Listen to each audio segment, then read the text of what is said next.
day 3. We are pushing the envelope of what we can possibly bring for you.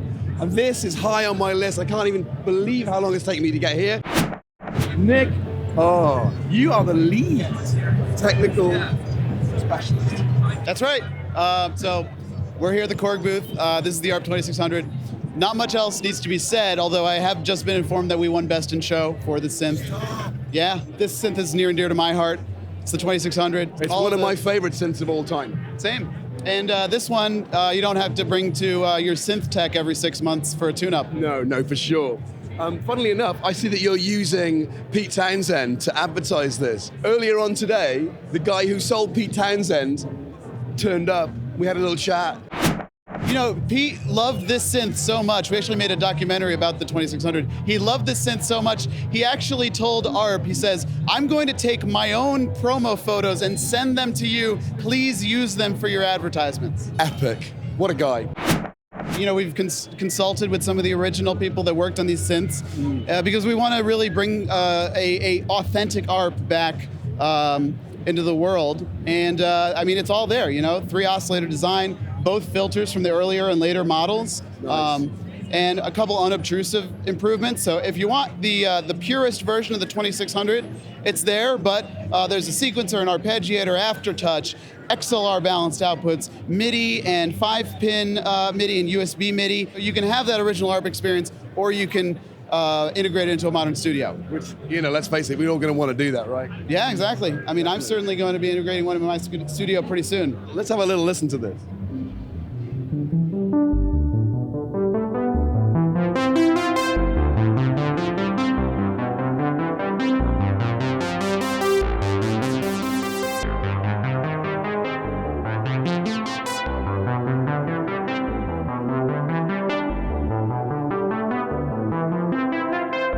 It is a really just a lush synth. I mean, there's nothing really else that sounds like the 2600, except of course the Odyssey, which was kind of ARP's answer to something a little bit more portable, a little bit less programming intense you could take on the road, which we also reissued, of course.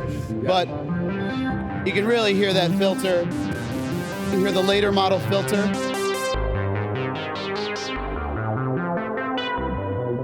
And if I bring in a couple of these patch cables, I can send clock from the LFO to the sample and hold, external clock input, and then I can send the sample and hold output into the filter cutoff, sampling some white noise, and I'll bring my level up,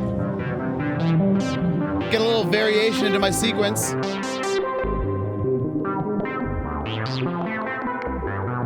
It's lush, so creamy.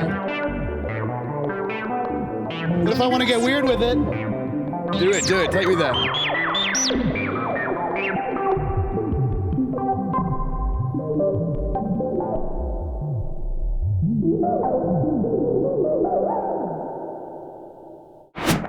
it really is all there, like the original. I mean, Totally. Every patch you could do on an original 2600, you can definitely do on this reissue, and probably even more. Nice. What can I say? I'd love to hear a bit more of it. No, what's the number? It's definitely less than 1,000 for the world. That's all I can say. Wow. I imagine Thomann's got some. Oh, absolutely. Fantastic. So check it out. And what's the price? $38.99 US Street.